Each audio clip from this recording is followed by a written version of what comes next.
വയനാട്ടിലെ ഏറ്റവും മനോഹരമായ താമരശ്ശേരി ചുരം NH 766 എന്ന മനോഹരമായ ഈ ചുരത്തിന്റെ ഏറ്റവും നെറുകയിലെത്തുന്ന സമയത്ത് വർഷങ്ങൾക്ക് മുന്നേ ഒരു ചങ്ങലയുടെ ശബ്ദം കേൾക്കുമായിരുന്നു. അതുപോലെ തന്നെ ചില രാത്രികാലങ്ങളിൽ മനസ്സിനെ മനമടുപ്പിക്കുന്ന രക്തത്തിന്റെ ഗന്ധവും അവിടെയുള്ളവർക്ക് അനുഭവപ്പെട്ടു.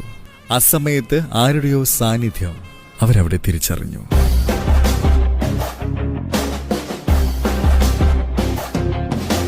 അക്കാലത്ത് ആ കാടുകളിൽ മനോഹരമായ ഒരു പാത ഒരുങ്ങിയാൽ മൈസൂരിലും തെക്കേ ഇന്ത്യയിലും വിലമതിക്കാനാവാത്ത വ്യാപാരം നടത്താം എന്ന ആഗ്രഹത്തോടു കൂടിയാണ് കരിന്തണ്ടൻ എന്ന പണിയ മൂപ്പന്റെ സഹായത്തോടെ നിഗൂഢമായ വനത്തിനുള്ളിൽ കൂടെ മനോഹരമായിട്ടുള്ള ഒരു വഴി ഒരുങ്ങുന്നത്. പക്ഷേ സ്വപ്നങ്ങളെയൊക്കെ തേച്ചു മായ്ച്ചു കളഞ്ഞ് ബ്രിട്ടീഷുകാരുടെ കൊടും ചതിയിൽ നമ്മുടെ കരിന്തണ്ടൻ എന്ന മൂപ്പൻ കൊല്ലപ്പെട്ടു. പക്ഷെ കൊല്ലപ്പെട്ടതിന്റെ 3-ാം നാളിൽ നമ്മുടെ കരിന്തണ്ടൻ ഉയർത്തെഴുന്നേറ്റു. പ്രതികാരദാഹത്തോടെ ബ്രിട്ടീഷ് എഞ്ചിനീയറിനെയും അതുപോലെ ബാക്കിയുള്ള ബ്രിട്ടീഷുകാരെയും